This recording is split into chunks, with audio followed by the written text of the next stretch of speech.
All right, so we're gonna go into the question of what is the difference between wholesale and private labeling a product? No matter what it is, if it's a food product, a snack, or anything you can eat, or a non-edible product, what is the difference? Can you make more money with wholesale by simply buying a branded product?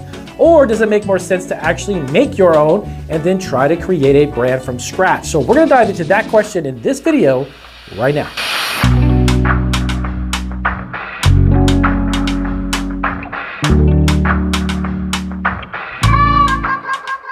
All right, so welcome back, guys. It is Damien from Marketing and Food Online. So I wanted to bring together a really quick video. I had a question about, is the private label more expensive than wholesale?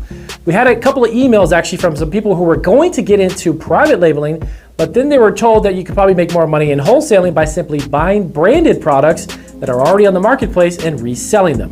I'm gonna go into some pros and cons about how this works and some of the benefits of actually creating a product from scratch. As you may or may not know, my wife and I make all of our food and snack products, our baked goods and our treats and our different chocolate covered items and all that from scratch. And we make it to order for our Amazon store, eBay, and our Etsy store. We've done that for 12 years. Now, let me explain a few of the differences and then some of the benefits. So the one thing about buying wholesale is this.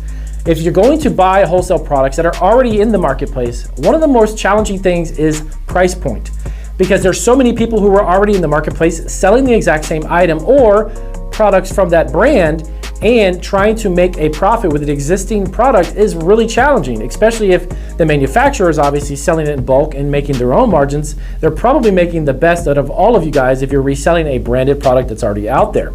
So buying wholesale is good. You could potentially make money. The challenges are trying to find that right sweet spot for making a profit. So if I were to buy, let's say 100,000 pounds of a product and someone else was able to get 25,000 pounds of a product, it's a good likelihood that I'm gonna probably have a better price point, so I can turn around and sell it and make a better margin than the other guy, okay?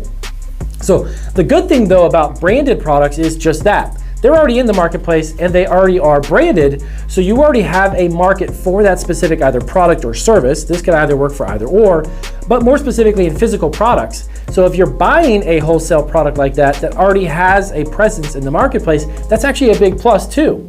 So there's kind of a balancing act between either selling a product that's already out there, able to get it at a really, really good price and making money at it, or creating a private label product. So let's dive into some pros and cons of that.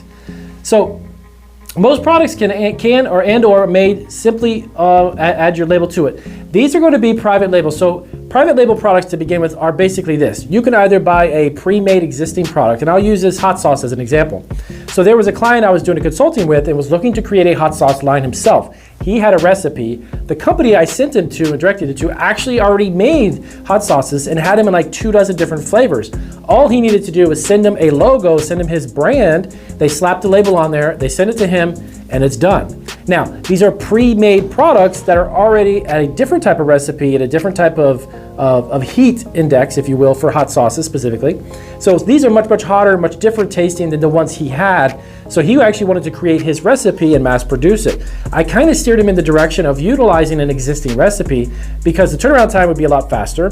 Your consistency of the quality of the product is exactly the same because the private label company is manufacturing this all the time. The only difference is the label and the branded look on the outside of the bottle. So private label products are more customizable, obviously, and more specific to what you want them to be.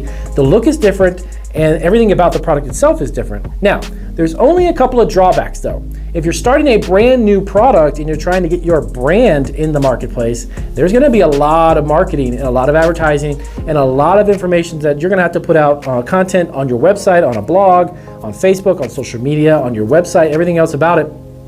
It's gonna be very difficult to differentiate yourself from the thousands of hot sauces that are out there, right? So the biggest problem is the investment up front to get the wheels moving so people actually know that your brand even exists, let alone try it, and then come back and be repeat customers. That's the trick. The marketing aspect of it is very, very challenging, okay? When you make a unique, own it, you could be based on the cost of the shipping of the marketing. So when you make a unique product, the unique thing about that is that you own it, okay?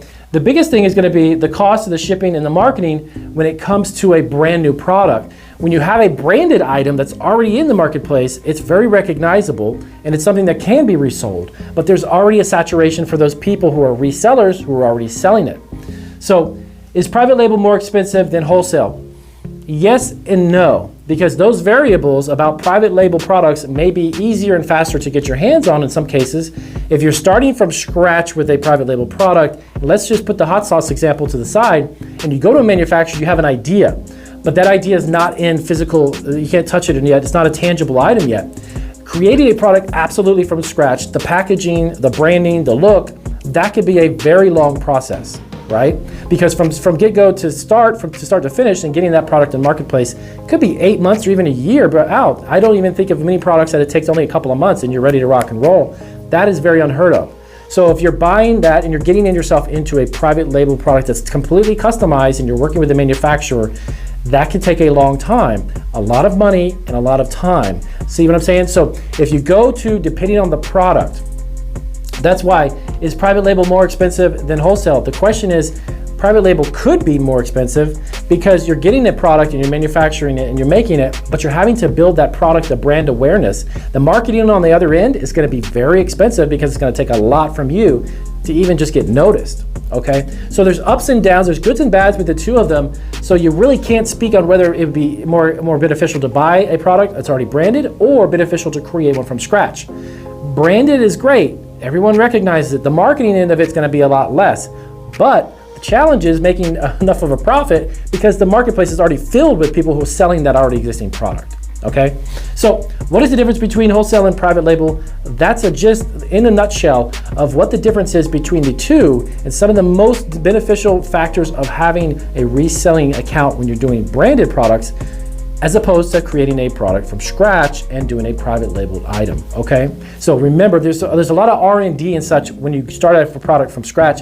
If it's very new, if it's very unique twist on something, there's nothing new in the marketplace. There never will be. Everything that's in the marketplace has existed for a very long time.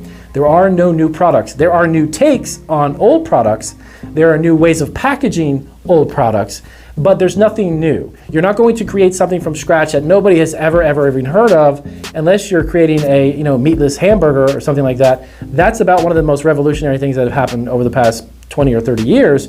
But all in all, when it comes down to it, there's nothing really new in the marketplace. So creating a product from scratch sounds like it might be a great idea, but keep on the back side of that, remember, there's a lot that's going to go into trying to get people to notice it, okay?